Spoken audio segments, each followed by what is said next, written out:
আছে ওই বাচ্চাটা আমার কলিজা টুকরা বাচ্চা। সুলাইমান বলেছিল, মা ওই মেয়েটার বাচ্চা না, তোমার যে কলিজা টুকরা বাচ্চা। তাহলে মা বললাম, তুমি কেন কান্না করছো? আর ওই মেয়েটার কোলে কেন বাচ্চাটা আছে বলাও? তোমার বাচ্চা তোমার কোলে কেন না, একটুখানি বলাও। ডাক দিয়ে বলেছিল, সুলাইমান ওই কারণে তো আমি বলেছি তোমার আব্বা ন্যায্য বিচার করে দিতে পারে না। ডাক দিয়ে সুলাইমান বলেছিল, গো মা বলো এমন কেমন করে এই ঘটনা ঘটলো বলাও। ডাক দিয়ে বলেছিল, সুলাইমান আমার কলিজা টুকরা সন্তান নিয়ে আমি ময়দান দিয়ে হেঁটে যাচ্ছিলাম। প্রচন্ড রৌদ্র সময় শরীর ক্লান্ত হয়েছিল, তাই আমি একটা গাছের ছায়া তলে শুয়ে গিয়েছিলাম। ওরে সুলাইমান আমার বেটাকে আমি মাটির উপরে শুয়ে রেখেছিলাম। আমার নিদ্রা চলে গিয়েছিল, আমি ঘুমে গিয়েছিলাম। হঠাৎ করে যখন আমার ঘুমটা ভেঙে গেল, ঘুম থেকে জাগার উপর আমার সন্তানকে আমি কোলে নিয়ে নিলাম। ওরে সুলাইমান ওই মেয়েটাও দেখলাম আমার পাশে শুয়েছিল। মেয়েটার ঘুমটা ভেঙে যাওয়ার পর আমার ছেলেরা হাত কানাকে চেপে ধরে বলেছিল, ওরে বোন তুমি আমার সন্তানকে কেন ধরলাও? আমি বললাম, বোন এই বাচ্চা তোমার নয়। কিন্তু মেয়েটা শুনে নাই রে বাবা। দুজনের মধ্যে আমার সন্তান নিয়ে ঝামেলা শুরু হয়ে গেল। আমি বললাম, বোন এভাবে ঝামেলা করে ফয়সালা করা যাবে না, চলো। আমাদের দেশের নেতা, আমাদের দেশের সবচেয়ে বড় নবী পয়গম্বর হযরত দাউদ নবী আলাইহিস সালাম রয়েছে। উনি বাদশাহ, নবীর কাছে গেলে নিশ্চয় নবী আমাদের ফয়সালা করে দেবে, আমরা মেনে নেব। এই সুলাইমান আমরা দুজনেই ঝগড়া করতে করতে তোমার আব্বার দরবারে গেলাম। তোমার আব্বা আমাদের দুজনের কথা শোনার পর বাবা ওই মেয়েটা অভিনয় করে বেশি বেশি করে কেঁদেছিল। তাই তোমার আব্বা অভিনয়ের কান্না বুঝতে পারলো না, আমার বাচ্চাটা মেয়েটার পাওনা করে দিল। ওরে সুলাইমান এই কারণে আমি তোমার আব্বাকে মাফ করব না, ক্ষমা করব না। কিয়ামতের ময়দানে তোমার আব্বার বিরুদ্ধে বিচার দিয়ে দেব। সুলাইমান বলেছিল, মা শুনে নাও, আমি গিয়ে যদি আব্বার কাছে গিয়ে দ্বিতীয়বার যদি চিন্তাটা ভাবনা করে করতে বলে বলো, তাহলে তুমি বিচারটা মেনে নেবে কেনাও? যে মেয়েটা কাঁদতে কাঁদতে গিয়েছিল বলল, বাবা আমি অবশ্যই মেনে নেব। যে মেয়েটা হাসতে হাসতে যাচ্ছিল সেই মেয়েটা বলল, সুলাইমান তোমার আব্বার কাছে দ্বিতীয়বার গেল, 50 বার নিয়ে গেল, আমি মেনে নেব, চিন্তা নাই। কারণ মেয়েটা বুঝেছিল সুলাইমানের আব্বার কাছে যতবার যাওয়া যাবে ততবারে বাচ্চাটা আমার পাওনা করে দেবে। নবীরে একবার যা জবান দিয়ে বের করে সেটা 1000 বার বিচার করলে ওটাই করবে, অসুবিধা নাই। বাবা চলো, আমি যেতে রাজি আছি। হযরতে সুলাইমান আলাইহিস সালাম ওই মেয়ে দুটোর হাত দুখানা দূরে টেনে টেনে টেনে টেনে দাউদ নবী আলাইহিস সালামের দরবারে বাপজি নিয়ে যাচ্ছে। দাউদ নবী আলাইহিস সালাম উনি তাকে দেখলেন যে মেয়ে দুটোর আমি বিচার করে দিলাম, ওই মেয়ে দুটোর হাত দুখানা ধরে আমার সন্তান টেনে নিয়ে আসছে। হযরতে সুলাইমান মনে মনে চিন্তা করলেন, মাওলা আমি গিয়ে যদি বলি আব্বা আপনি বিচারটা ভুল করেছেন, তাহলে আব্বার সম্মানের হানি হয়ে যাবে। না না, আমি আব্বাকে ওই কথা বলবো না, এমন কায়দায় কথা বলবো যেন আব্বার সম্মান নষ্ট না হয়। সুলাইমান কাছে গিয়ে হাত ওখানা জোর করে বলেছিল, ওগো আব্বা যান আপনি মেয়ে দুটোর বিচার করেছেন বলে, হ্যাঁ বাবা আমি আপনার সন্তান হয়ে অনুরোধ করেছি আব্বা যান আপনি বিচারটা আপনি উদ্ধার করে নেন, ফিরিয়ে নেন। ওগো আব্বা যান আপনি পুনরায় চিন্তা ভাবনা করে বিচারটা করুন। দাউদ নবী আলাইহিস সালাম উনি মনে মনে চিন্তা করলেন, আমি বিকল্প এমন কি বিচার করব? আমি তো একবার বিচার করেছি। উনি চিন্তা করলেন, আমার সন্তান যখন টেনে নিয়ে এসেছে, আমার মনে হয় এই বিচারটা আমার সন্তান সুলাইমান 4 থেকে 4.5 বছর বাচ্চাই করে দেখে দিবে। সুলাইমান বললেন, ওগো আব্বা আপনি বিচার করুন। দাউদ নবী কিছুক্ষণ চুপ করে থাকার পর বললেন, বাবা এ বিচার আমি করব না। বলে কে করবে? বলে তুমি আমার সন্তান, ছোট্ট বাচ্চা ছিলে, এ মেয়া দুটোর ন্যায্য বিচার তুমি করে দেখে দাও। সুলাইমান আলাইহিস সালাম তিনি মুচকি মুচকি হাসছে, বলে আব্বা আমি বিচার করব? বলে হ্যাঁ। সুলাইমান পেছন ঘুরে মেয়া দুটোর দিকে লক্ষ্য করে বললেন, ওগো মা, আমার আব্বা বিচার করবে না, বিচার ঘুরে নিয়েছে, আমাকে বিচার করার হুকুম দিয়েছে,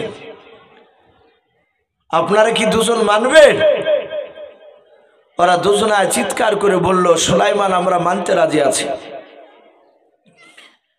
হযরতে সুলাইমান আলাইহিস সালাম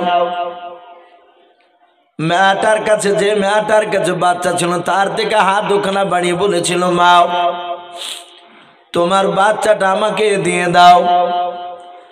হযরতে সুলাইমান আলাইহিস সালাম বাচ্চাটা নেওয়ার পর দাউদ নবী আলাইহিস সালামের কোলে বাপ যে বাচ্চাটা দিয়ে সোজা দৌড়ে ঘরের দিকে চলে গেলেন। হযরতে দাউদ নবী আলাইহিস সালাম উনি মনে মনে চিন্তা করেছেন, মাওলা আমি মনে হয় আমার ছোট ছেলে বাচ্চা সুলাইমানকে বিচার করতে বলে আমি ভুল করে ফেলেছি। সুলাইমান বিচার করব বলে আমার কোলে বাচ্চা দিয়ে ঘরে কেন দৌড়ে চলে গেল? হযরতে দাউদ নবী আলাইহিস সালাম ঘরের দিকে তাকিয়ে আছেন, সুলাইমান কেন আসে নাই? তাফসীরে লেখা আছে, সুলাইমান কিছুক্ষণ পর বাপজি ফিরে আসতেছে। সুলাইমানের হাতে বাপজি একটা ধারানো বাপজি অস্ত্র হোসেও। হযরতে সুলাইমান আলাইহিস সালাম ওই হোসেখানা হাতে করে নিয়ে আসার পর দাউদ নবী আলাইহিস সালামকে বলেন, ওগো আব্বা যান, দয়া করে আপনার সন্তানটা আমাকে দিয়ে দাও। আপনাকে যে বাচ্চাটা রাখতে দিয়েছি আব্বা, এই বাচ্চাটা আপনি আমাকে দিয়ে দাও। সুলাইমান দাউদ নবী আলাইহিস সালামের কাছ থেকে নিয়ে নিলেন। নেওয়ার পর মেয়ে দুটোর সামনে বাপজি একটা জায়গায়, ভালো জায়গায় সন্তানকে রেখে দিও। ডান হাত বাপজি হোসেখানা ধরে আছে। সুলাইমান মেয়ে দুটোর দিকে লক্ষ্য করে ডাক দিয়ে বলেছিলেন, ওগো মা, এই বাচ্চাটা পুরোটা যদি তোমাকে দিয়ে দিই গো মা, তোমার কোলটা ভরে যাবে আর ওই মেয়েটার কোলটা খালি হয়ে যাবে, ভরবে না। এই মাই বাচ্চাটা তোমাকে না দিয়ে যদি দিত মেয়েটাকে, এই মাটাকে যদি আমি বাচ্চাটা দিয়ে দিই, এর কোলটা ভরে যাবে, তোমার কোল ভরবে না মা, ন্যায্য বিচার হবে না। আর ন্যায্য বিচার আমি সুলাইমান যদি না করতে পারি, তাহলে কিয়ামতের ময়দানে তুমি তো আমার আব্বার মতো আমারও বিরুদ্ধে তুমি বিচার দিবা। বলে হ্যাঁ। হযরতে সুলাইমান ডাক দিয়ে বলেছিলেন, মা আমার হাতে হোসা দেখতে পাচ্ছ? বলে হ্যাঁ, তোমার হাতে আমরা হোসেখানা দেখতে পাচ্ছি। সুলাইমান আলাইহিস সালাম ডাক দিয়ে বলেছিলেন, ওগো মা, এই বাচ্চাটা যে আমি মাটিতে শুয়ে রেখেছি তোমাদের বাচ্চা? বলে হ্যাঁ। দুজনায় দাবি করেছে তোমাদের বাচ্চা। এই বাচ্চার দুই পায়ের মাঝখানে হোসেখানা বেঁধে দিয়ে আমি ফড়ফড় করে ফেড়ে ফেলবো। অর্ধেকটা বাচ্চা তোমাকে দিব আর অর্ধেকটা বাচ্চা তোমাকে দেব, দুজনায় সমান সমান পেয়ে যাবা। মা বলো বিচার ন্যায্য হলো কিনা? যে মেয়েটা সুলাইমান আলাইহিস সালাম বাপজি দেখেছিলেন, যে মেয়েটা বাচ্চা কোলে করে নিয়ে বাবা হাসতে হাসতে যাচ্ছিল, ওই মেয়েটা ডাক দিয়ে বলেছিল, সুলাইমান তুমি অধাধি করে জবাই করে দিলাও, আমি তোমার বিচারটা মানতে রাজি আছি। হযরতে সুলাইমান বাপজি কথা শোনার পর হোসেখানা দুই পায়ের মাঝখানে বাপজি বেঁধে দিয়াও টান মারতে যাবে। যে মেয়েটা বলেছিল, সুলাইমান তোমার আব্বার বিরুদ্ধে কিয়ামতের ময়দানে বিচার দেব, তোমার আব্বার বিরুদ্ধে আল্লাহর দরবারে, ওই মেয়েটা দেখলে আমার সন্তানকে জবাই করে ফেলবে। ওই মেয়েটা দৌড়ে গিয়া সুলাইমানের পা দুখানা জোরে ধরে কেঁদে কেঁদে বলেছিল, ওরে সুলাইমান, আমি তোমার বাবাটার ন্যায্য বিচার পেয়ে গিয়েছি। বলুন সুবহানাল্লাহ। সুলাইমান বলেছিল, মা তুমি ছেড়ে দাও। বলে না বাবা, তুমি দয়া করে আমার সন্তানকে তুমি জবাই তুমি করো নাও। বলে মা তুমি বলেছো ন্যায্য নাকি বিচার আমি করে দিতে পারবো না, আর না পারলে কিয়ামতের ময়দানে তুমি আমার আব্বা এবং আমার বিরুদ্ধে আল্লাহর দরবারে বিচার দেবা বলেছো। বলে সুলাইমান আমি তোমার আব্বার আর তোমার বিরুদ্ধে বিচার দেব না রে বাবা, আমি ন্যায্য বিচার পেয়ে গিয়েছি আর অর্ধেকটা নেব না, জবাই না করি পুরো বাচ্চাটা ওই মেয়েটাকে দিয়ে দাও। সুলাইমান ডাক দিয়ে বলেছিল মা তুমি কেন অর্ধেকটা জবাই করা বাচ্চা নেবা নাও? ডাক দিয়ে বলেছিল সুলাইমান এই জবাই করা বাচ্চা নিতে গেলে আমার সন্তান পৃথিবীর বুকে জিন্দা বেঁচে থাকবে না, মারা যাবে। আর যদি আমি না নিই বাচ্চা আমার কমসে কম ওই মেয়েটার কাছে থাকলেও বাচ্চাটা বেঁচে থাকবে। ওরে সুলাইমান বাচ্চাটা বড় হওয়ার পর যখন রাস্তা দিয়ে চলাফেরা করবে আমি একটু বাচ্চার দিকে লক্ষ্য করে নিজের দিলকে আমি সান্ত্বনা দিয়ে বলবো আল্লাহ এই বাচ্চাটা আমার কলিজা টুকরা বাচ্চা। দাউদ নবী আলাইহিস সালাম পাশ থেকে বসে বসে বিচার দেখছিলেন সুলাইমানে। 4 থেকে 4.5 বছরের বাচ্চা, এ আবার কোন ধরনের বিচার? যাহাতে মেয়েটা জবাই করতে বারণ করলো সুলাইমান সেখানে টান মেরে ফেলে দিয়ে বাচ্চাটা তুলে নিয়ে গিয়ে ওই মেয়েটার কোলে দিয়ে দিলে। যেই মেয়েটা বারণ করেছিল সুলাইমান দিয়ে বলেছিলেন আব্বা এই মেয়েটারই হচ্ছে বাচ্চাটা প্রকৃতি সন্তান। সুলাইমানকে দাউদ নবী বলেছিলেন বাবা তুই বুঝলি কি করে? বলে আব্বা বুঝতে পেরেছি, প্রথমকার মেয়েটা বলেছিল সুলাইমান তুমি জবাই করে দিলে আমি তোমার বিচার মেনে নেব, আমি অর্ধেকটা বাচ্চা নিতে রাজি আছি। সে জানে এ বাচ্চা আমার নয়, এ বাঁচলি কি আর মরলি কি। আর দ্বিতীয় মেয়েটা বলেছে কে জবাই করো না, আমি অর্ধেকটা নিব না পুরাটাই দিয়ে দাও। ও জানে আমার ছেলে অর্ধেকটা নিতে গেলে আর জিন্দা থাকবে না। সুলাইমান আলাইহিস সালামের ছোট্টবেলাকার মেধা, তার বুদ্ধি, বিচার করার ক্যাপাসিটি দেখে দাউদ নবী আলাইহিস সালাম তার হাতে একটা আংটি ছিল, ওই আংটিটা বের করে সুলাইমান আলাইহিস সালামের হাতে পড়ে দিলেন। বাবজি আমার সোনা লালেরা, অনেকে হয়তো বাবজি মোবাইলের এখন তো যে কোনো বক্তা ওয়াজ করলেই এই মোবাইলে ইউটিউব হয়ে যাচ্ছে। আমার অনেকগুলো বক্তা অনেক মানুষ অনেক জায়গা থেকে ফোন করে। আমি তাতে একটা দাজ্জালের বাবজি একদিন বয়ান করেছিলাম যে কিয়ামতের আগে দাজ্জাল আসবে, সে লোকটা কেমন। ওই দাজ্জালের বাবজি সেই বক্তব্যের মধ্যে আমি বলেছিলাম যে সফার পাহাড় আর মারুয়া বলে বাবজি একটা পাহাড়, ওই মারুয়া পাহাড়টা সেদিন চৌচির হয়ে যাবে, ফেটে যাবে। আর সেই পাহাড়ের ভিতর থেকে একটা জানোয়ার বেরিয়ে আসবে, ওই জানোয়ারটা নাম হবে দাব্বাতুল আরদ। আর ওই জানোয়ারটা গোটা পৃথিবী বাবজি ভ্রমণ করবে। তার 2 হাতে 2টো জিনিস থাকবে, ডান হাতে থাকবে ওই জানোয়ারটার হযরতে মুসা আলাইহিস সালাম যে লাঠিটা নিয়ে বেড়াতেন, আশা মুবারক লাঠি, ওটা থাকবে ওই জানোয়ারটার হাতে। ওই দাব্বাতুল আরদ জানোয়ারটার বাম হাতে থাকবে বাবজি নবী সুলাইমান আলাইহিস সালামের ওই আঙ্গুঠিটা। প্রতিটা মানুষের কাছে যাবে, গোটা পৃথিবী ভ্রমণ করবে আর বলবে কানু বি আয়াতিনা লা ইউকিনুন। তোমাদের কাছে কি জাহান্নামের কথা কেউ বলে নাই? এই আল্লাহর বান্দা, তোমাদের কাছে কি কবরের কথা বলে নাই? এই কথা বলবে। আর তার 2 হাতে বাবজি 2 রকমের ইশারা করবে। একজনের কপালে লাঠি দিয়ে দাগ দিয়ে দিবে, আর একজনের কপালে বাবজি আংটি দিয়ে স্টাম্প মেরে দিবে। সম্মানিত ভাইরা আমার, বাবাজি বোনেরা, এই ছিল সে সুলাইমান। উনি ছোট্টবেলায় 2টো বিচার করে দেখে দিয়েছিলেন। আল্লাহ বলছেন আমি সুলাইমানকে এত বড় বাদশা বানিয়েছিলাম। সুলাইমান আলাইহিস সালাম তিনি কত বড় বাদশা ছিলেন বাবজি, একটু মন দিয়ে শুনবেন। সুলাইমান আলাইহিস সালাম যে সিংহাসনে বসে থাকতেন স্টেজের উপরে, আপনাদের কারো জানা আছে বাপ? ওই সিংহাসনটা কত বড় ছিল আর সিংহাসনের উপরে কটা চেয়ার আনতো? শুনলে হয়তো অনেকের মনে নেই। কোরআন শরীফ তাফসীরে মারফুল কোরআন আপনার সম্ভবত সূরা আম্বিয়ার তাফসীরে এসেছে।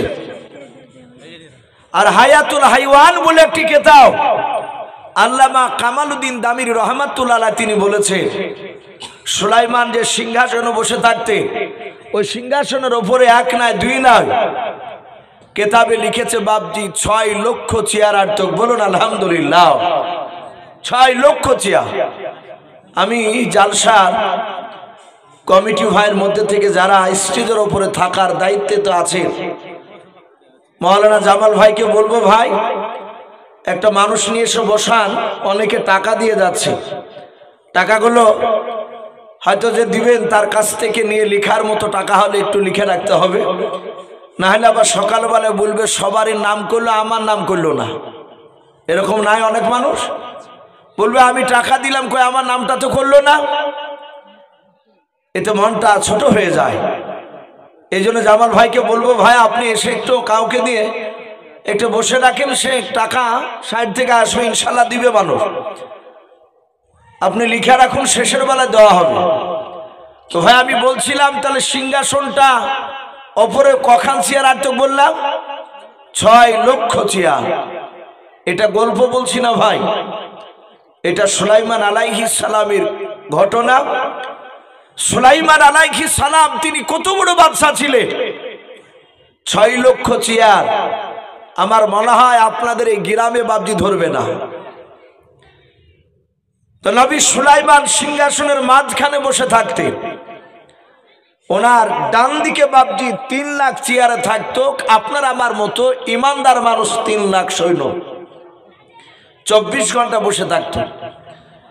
সুলাইমানের বাম সাইডে বাবজি 3 লাখ চেয়ার থাকতো। এই 3 লাখ চেয়ারে নবী সুলাইমান আলাইহিস সালামের মানুষ না জিন বলে বাবজি একটা জাতি আল্লাহ দুনিয়ার বুকে পাঠিয়েছিলেন। কথা সত্য না মিথ্যা বলো? জিন আছে না নাই? আছে। এই জিন জাতির মধ্যে থেকে বাবজি একটা জিন নয় 3 লাখ জিন এই বাম দিকে আর চেয়ারে বাবজি বসে থাকতো। তাহলে 3 লাখ মানুষ আর 3 লাখ জিন, টোটাল হচ্ছে বাবজি 6 লাখ। আল্লাহ বলছেন আমি সুলাইমানকে এত বড় বাদশা বানিয়েছিলাম যে ওনার মাথার উপরে কয়েক হাজার পাখিতে বাপ যেভাবে ডানা মিলে তারা সূর্যের তাপকে আড়াল করে বাপজি বসে থাকতো, যেন নবী সুলাইমানের সৈন্যদেরকে বাপজি তাপ না লাগে। নবী সুলাইমান বাপজি আমরা একটু গুছে বসি বাপ, আর যারা রাস্তায় একটু দাঁড়িয়ে আছেন ভাই আমি অনুরোধ করব দাঁড়িয়ে না থেকে একটু যদি দিনের মজলিসে যদি মহাব্বতে বসতেন খুব ভালো হতো।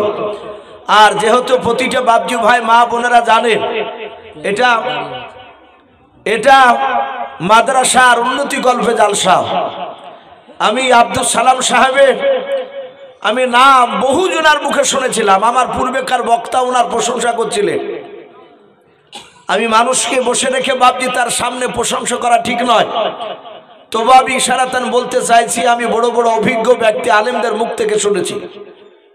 উনি আপনাদের এলাকার এই দেশেরই বাপজি আপনার ছেলে, উনি একটা হাই র্যাঙ্কের বাপজি, একটা বড় মাপের তিনি হাফেজ, খুবই বড় মাপের হাফেজ।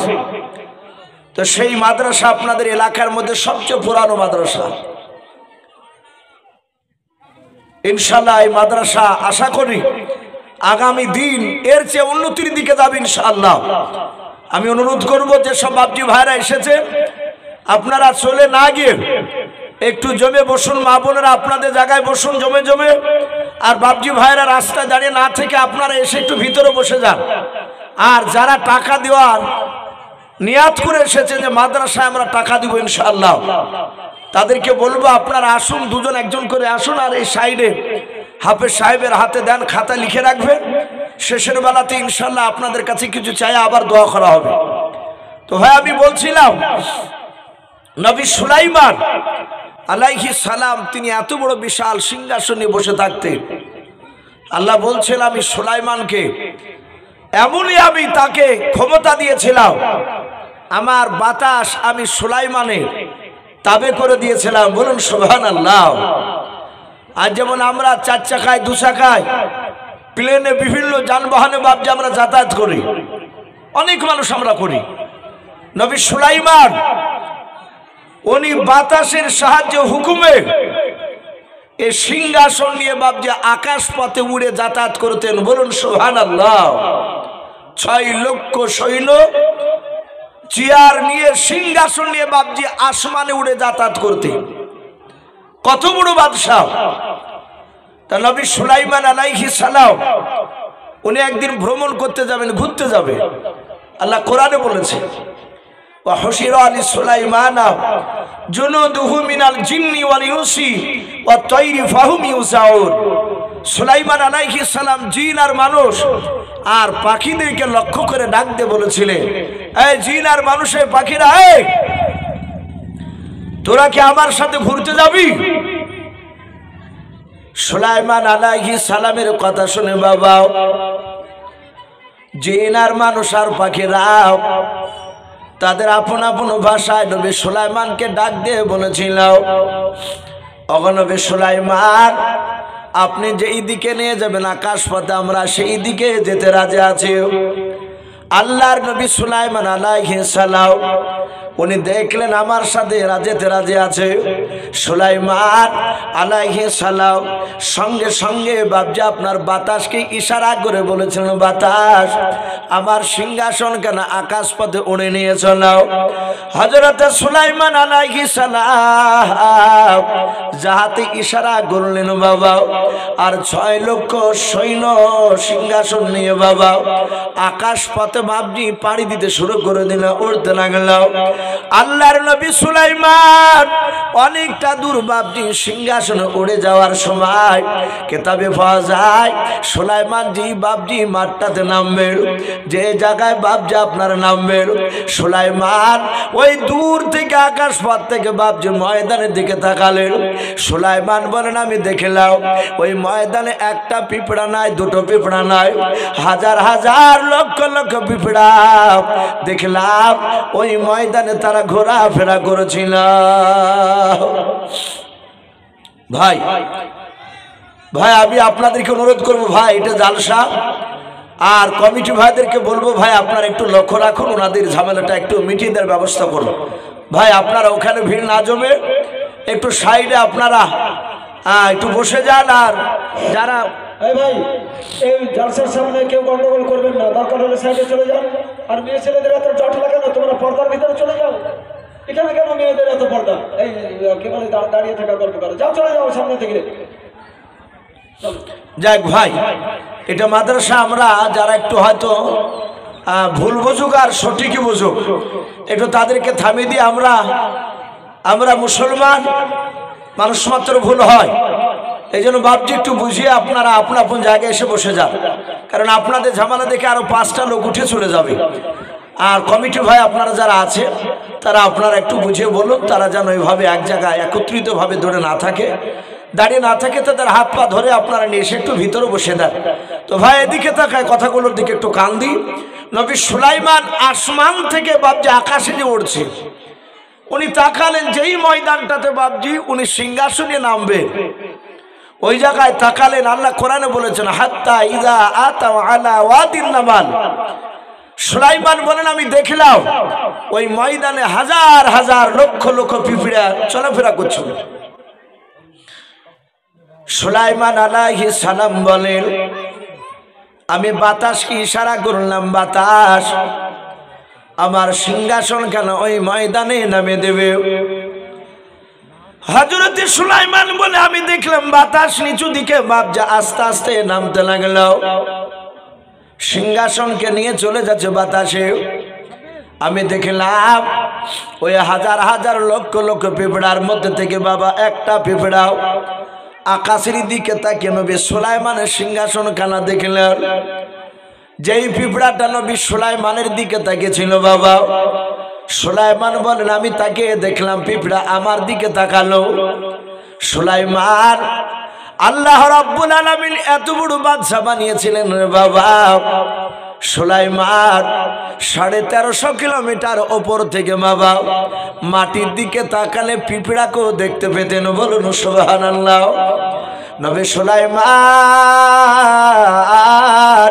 উনি বলেন আমি দেখলাম যে পিঁপড়াটা আমাকে দেখেছিল ওই পিঁপড়াটা তার সব সাথীদেরকে কি যেন গুনগুন করে বলল। আর আমি সিংহাসন নিয়ে নামার পূর্বে ময়দানে নামার আগে দেখলাম হাজার হাজার লক্ষ লক্ষ পিঁপড়া সবাই তারা গর্তে চলে গেল, শুধু একটাই পিঁপড়া উপরে। সুলাইমান তিনি আশ্চর্য হয়ে গেলেন, ব্যাপারটা কি? আমি দূর থেকে দেখলাম সব পিঁপড়া, আর একটা পিঁপড়া শুধু অপরে, আর বাদ বাকি সব পিঁপড়া গর্তে। সুলাইমান আলাইহিস সালাম সিংহাসন থেকে একাই নেমে, তার সিংহাসনের সৈন্যরা সব ভর্তি হয়ে বসে আছে। সুলাইমান সিংহাসন থেকে নেমে যে পিঁপড়াটা বাবজি দাঁড়িয়েছিল, সুলাইমান ওই পিঁপড়াটার কাছে গিয়ে ডান হাতে পিঁপড়াটা ধরলেন। ধরার পর বাম হাতের বাবজি তালুতে নিলেন। হায়াতুল হাইওয়ান বলে বাবজি একটি কিতাব, আল্লামা কামালউদ্দিন দামিরি রহমাতুল্লাহ আলাইহি, কেউ দিমিয়ারি বলেছে, সে আল্লাহর ওলি লিখেছে সুলাইমান পিঁপড়াটাকে তার হাতে তালুতে রেখে সুলাইমান পিঁপড়ার ভাষাতে কথা বলছেন। বলুন সুবহানাল্লাহ। আল্লাহ কোরআন পাকে বলেছে, তার রাসূলকে জানিয়ে দিয়েছেন আমি পৃথিবীর বুকে দুটো নবীকে আমি এমন ভাবে তৈরি করে পাঠিয়েছিলাম যারা সারা পৃথিবীর মাখলুকাতের কথা বুঝতে পারতেন এবং বলতে পারতেন। কটা নবী বললাম বাপ? দুটো নবী। এক নম্বর নবী আপনার আমার নবী মুহাম্মদ সাল্লাল্লাহু আলাইহি ওয়াসাল্লাম, সারা পৃথিবীর মাখলুকাতের কথা বুঝতে পারতেন, বলতে পারতেন। হাদিসে এসেছে নবীর সাথে গাছে কথা বলেছে, পাথরেও কথা বলেছে, জংলা উট এসে নবীকে ইশারায় উটের ভাষায় নবীর সাথে কথা বলেছে। দুই নাম্বার আল্লাহর নবী জনাবে মুহাম্মদ রাসূলুল্লাহ সাল্লাল্লাহু তাআলা আলাইহি ওয়াসাল্লাম বলেন, আরেকজন আমার নবী ভাই ছিলেন সুলাইমান আলাইহিস সালাম, উনিও সারা পৃথিবীর সবারই সাথে কথা বলতেন। জিন এরা তো নবী সুলাইমানের কথা শুনতো, তাবে ছিল। পাখিরা নবী সুলাইমানের তাবে ছিল। বাঘ ভাল্লুক সিংহ সব নবী সুলাইমানের তাবে। আল্লাহর রাসূল সাল্লাল্লাহু তাআলা আলাইহি ওয়াসাল্লাম নবী সুলাইমান পিঁপড়াকে ডাক দিয়ে পিঁপড়ার ভাষায় বলছে, এই পিঁপড়া, এই তুই তোর প্রজাদেরকে কেন গর্তে যেতে বললি, তোর সাথীদেরকে? পিঁপড়া বলছে, ওগো নবী সুলাইমান, আপনি আমার ভাষায় কথা বলতে পারেন? পিঁপড়া অবাক। নবী বললেন, আমি বলতে পারি, বুঝতে পারি, কিন্তু আমি দূরে ছিলাম, তুই কি যেন বললি গুনগুন করে, ওটা আমি বুঝতে পারলাম না। সুলাইমান বললেন, বল কি বললি? পিঁপড়া ডাক দিয়ে বলেছিল, নবী সুলাইমান, আমরা সবাই আল্লাহর জিকির করেছিলাম। ও নবী সুলাইমান,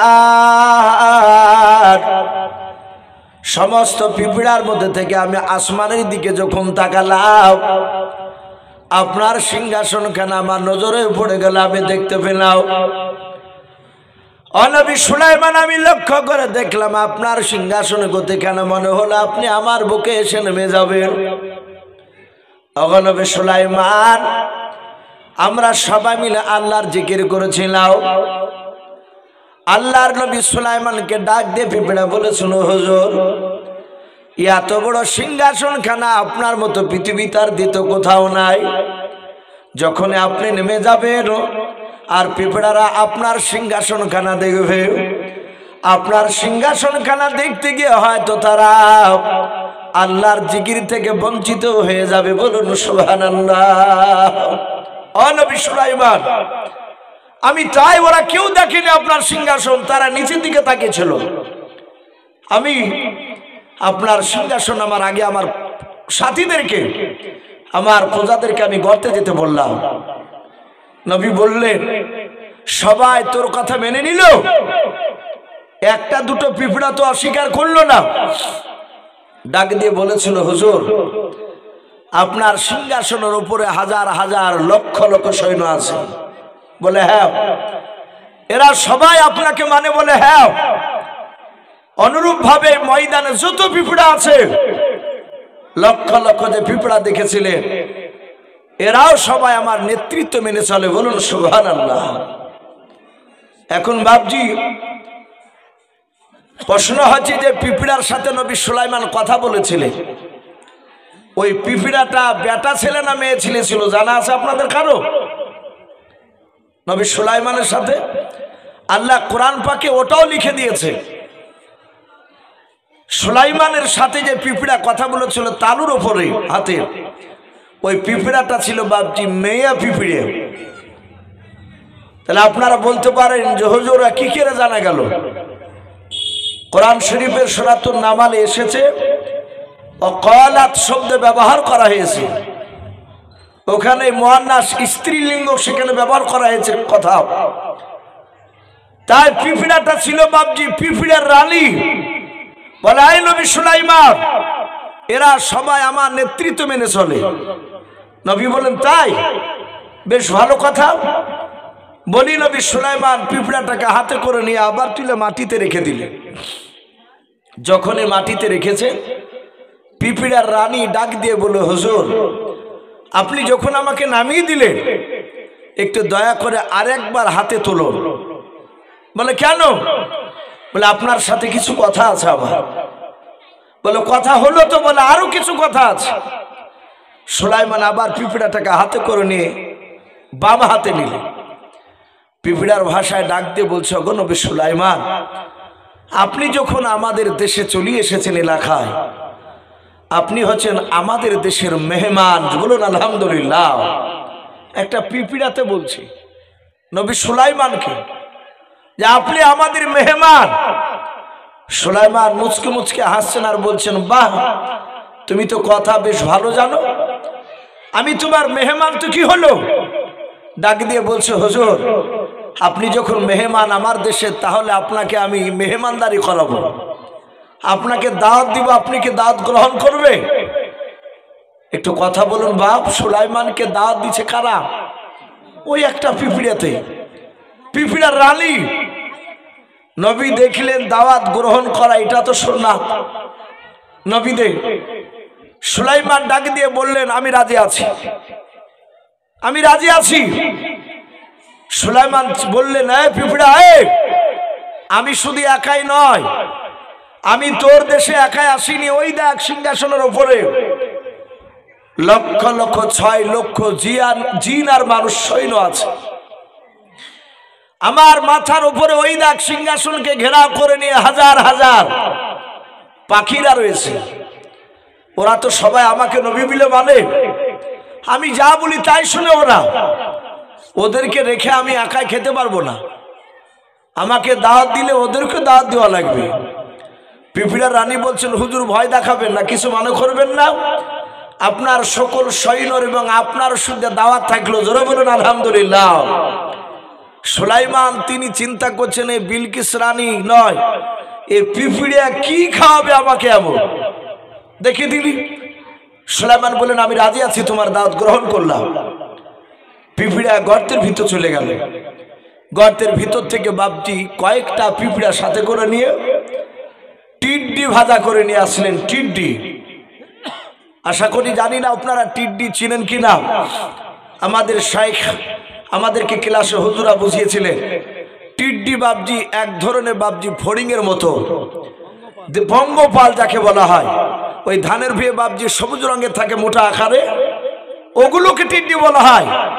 আবার বলেছেন আমাদের হুজুরা, যদি ওটা যদি টিড্ডি না হয় তো টিড্ডি ওই রকমেরই একটা বড় খাঞ্চাতে করে। এলাকায় তাবলিগ জামাত আসে না আপনাদের এখানে? এই তাবলিগ জামাতরা যে বাপজি খাঞ্চায় বড় বড় বাসনে খাবার খায় 4-5 জনা মিলে, ওই রকম বড় বড় খাঞ্চায় কয়েকটা টিড্ডি ভাজা করে নিয়ে পিঁপড়ার দল নিয়ে চলে আসছে। আসে নবী সুলাইমানের কাছে সামনে রেখে দিয়ে বলছেন, হুজুর আপনি খান, আপনার সৈন্যদেরকে খেতে হুকুম করুন। সুলাইমান দেখছেন তো কয়েকটা টিড্ডি, এ তো 4-5টা মানুষেরই পেট ভরবে না। পিঁপড়া রানী বলছেন নবী সুলাইমান কি চিন্তা করছে, আপনি খেতে যাবেন তার আগে আপনি বিসমিল্লাহ বলে খাবেন। জোরে বলুন সুবহানাল্লাহ। পিঁপড়ার রানী সুলাইমানকে বিসমিল্লাহর কথা শোনাচ্ছে। তাহলে আমরা বুঝতে পারলাম যে আল্লাহ রসুলের জামানাতে বিসমিল্লাহ চালু হয়েছে তা নয়, সেই নবী সুলাইমানের জামানা থেকে বাপজি বিসমিল্লাহ চালু আছে। সুলাইমান আলাইহিস সালাম বিসমিল্লাহ বলে খেতে বলেন, উনি খেলেন। আল্লাহ রাব্বুল আলামিন এত বরকত দিলেন, বরকত দেওয়ার কারণে ওই কয়েকটা টিড্ডির রান পা সবাই খেয়ে ফোরাতে পারে নাই। বলুন সুবহানাল্লাহ। ভাই, অনেক সময় অল্প মানুষও বরকত হয়। অনেকে হয়তো চিন্তা করবেন মানুষ তো কম, আল্লাহ যদি জালসায় বরকত দেয় এর মধ্যে থেকে আল্লাহ বরকত বাড়িয়ে দিতে পারে, যেহেতু আল্লাহ আলা কুল্লি শাইইন কাদির, আল্লাহ সর্বশক্তিমান। এই জন্য বাপজি আমাদের নার্ভাসের কোনো কারণ নাই। এই আল্লাহর দিনকে আল্লাহ চালাবেন, বলুন আলহামদুলিল্লাহ। এটা আল্লাহ বলেছে। কিন্তু বাপজি আমরা একটু অশিলা মাধ্যম, আমাদেরকে একটু অশিলা শুরু দাঁড়াতে হবে। তো ভাই আমি বলছিলাম এই অল্প টিড্ডি তাহলে এত বরকত দিলেন, খেতে পারলেন না। লাস্টে সুলাইমান আল্লাহর কাছে সেজদায় পড়ে ক্ষমা চাইলেন যে আল্লাহ আমি রহস্য মনে করেছিলাম। তো ভাই যাই হোক, অনেক ঘটনা আছে, আমি আর পিঁপড়ার বেশি কথা টেনে তুলব না। নবী সুলাইমান দাওয়াত গ্রহণ করে পিঁপড়াটাকে বললেন, পিঁপড়া আর তুমি চলে যাও, আর আমাদেরকে বিরক্ত করো না, আমি তোমার দাওয়াত গ্রহণ করে নিয়েছি। এখন সুলাইমান যে উদ্দেশ্য নিয়ে বাপজি ওই ময়দানে গিয়েছিলেন, একটা উদ্দেশ্য তো ছিল। সুলাইমান সিংহাসন থেকে নেমে মানুষ আর জিন তাদের দিকে লক্ষ্য করে বললেন, এই জিন মানুষ, এই আর সিংহাসনে বসে থেকো না। বলে হুজুর কোথায় যাব? বলে আমরা এই ময়দানে বেড়াতে এসেছি, গোটা ময়দানটা তোমরা 2 ঘন্টার মতো একটু ঘুরে এসো, 2 ঘন্টার বেশি যেন আর থাকবে না। বলে ঠিক আছে। পাখিরা ওপর থেকে বলছেন, সিংহাসনের মাথার ওপর থেকে, বলে হুজুর ওরা যখন যাচ্ছে আমরা কি যেতে পাবো না?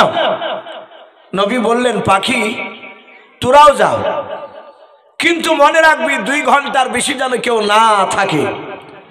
2 ঘন্টার মধ্যে সবাই এসে আপন আপন জায়গায়, জিন আর মানুষ আর পাখি তোরা এসে বসে যাবে। সুলাইমানের কথা শুনে বাপজি সবাই চলে গেল। ঠিক 2 ঘন্টার পর দেখছে সবাই, জিন মানুষ আর পাখি সবাই ঘোরাঘুরি করে, পাখিরা চড়াই করে, তারা সবাই মিলে এসে আপন আপন জায়গায় তারা বসে গিয়েছে। আল্লাহর নবী সুলাইমান আলাইহিস সালাম উনি প্রথমে মানুষের দিকে তাকালেন, তাকে বলেন, ও মানুষেরা বলো তোমরা সবাই মিলে এসেছো কিনা বলো। মানুষেরা ডান দিকে বাম দিকে সামনে পেছন দিকে চারিদিকে তাকে দেখলেন। দেখার পর নবী সুলাইমানকে বলেছিলেন, ও নবী সুলাইমান, আমরা সবাই মিলে চলে এসেছিলাম, একটা মানুষ আর ফাঁকা নাই, কারণ আমাদের এই চেয়ারগুলো সব বুকিং হয়ে আছে। আল্লাহর নবী ডাক দিয়ে এবার জিনেদের দিকে লক্ষ্য করে বলেছিলেন, জেনেরাও বলো তোমরা সবাই মিলে এসেছো কিনা। জেনারা সবাই মিলে তাকাতাকি করে বলেছিল, হুজুর আমরা সবাই মিলে চলে এসেছি, কেউ বাকি নাই। আল্লাহর নবী সুলাইমান এবার পাখিদের দিকে লক্ষ্য করে ডাক দিয়ে বলেছিলেন, ও পাখিরাও বলো, বলো তোমাদের মধ্যে সব পাখি এসেছে কিনা বলো। পাখিদের মধ্যে থেকে বাবা সব পাখিরা তাকাতাকি করার পর একটা পাখি বাপজি চিৎকার করে বলেছিল, ওগো নবী সুলাইমান আমার ডান দিকের পাখিটা আসে নাই। বলে কোন পাখি? বলে নবী গো ওই পাখিটাকে আপনি সব পাখিদের চেয়ে আপনি বেশি ভালোবেসেছিলেন। কোরআন শরীফে বাপজি পাখিটার নাম এসেছে হুদহুদ। কি পাখি? হুদহুদ পাখি। আল্লাহর নবী বলেন হুদহুদ পাখি আসে নাই, বলে নাও। ডাকে দিয়ে বলে ও পাখিরাও, ও জিনার মানুষেরা, তোমরা দেখো মনে হয় পাখিটা কোনো জায়গায় হয়তো আটকা পড়ে গিয়েছে। সব পাখিরা খুঁজতে বেরিয়ে গেল। জিনার মানুষ গোটা ময়দানটা বাবা চিরনি তল্লাশি চালিয়ে বাবা কোথাও একটা ওই হুদহুদ পাখিকে দেখতে পেল না। আল্লাহ রাসূলকে ডাক দিয়ে বলে নবী সুলাইমান, আমরা সব খোঁজাখুঁজি করে আপনার হুদহুদ পাখিকে কোথাও পেলাম না। আল্লাহর নবী রেগে গেলেন, ডাক দিয়ে বলেন ও পাখিরা, জিনার মানুষেরা চলো আমার দরবারে ফিরে যাব। বাতাসকে ইশারা করে নবী সুলাইমান বলেন বাতাস, আমার সিংহাসনখানা আমার রাজ দরবারে নিয়ে চল। সিংহাসনখানা বাপজি বাতাসে উড়ে নিয়ে চলে গেল। আল্লাহর নবী ডাক দিয়ে বলেছিলেন ও পাখিরা, আজকের পর যদি কোনোদিন তোমরা হুদহুদ পাখিকে দেখতে পাও তাহলে একটু আমার কাছে দেখা করতে বলবা। আমি তার শাদীদুল আযাব, আমি তার কঠিন শক্ত বিচার নেব, কঠিন শাস্তি দিব তাকে। সবাই চলে গেল। ওই হুদহুদ পাখিটা বাপজি ঘন্টা চারিকার পর ফিরে এসে দেখছে সেই ময়দানে সিংহাসনও নাই, নবী সুলাইমানও নাই। ওনার বুঝতার বাকি থাকলো না, আমার দেরি হয়েছে বলে চলে গিয়েছে। পাখিটা ওখান থেকে সারা রাত উড়ে গিয়ে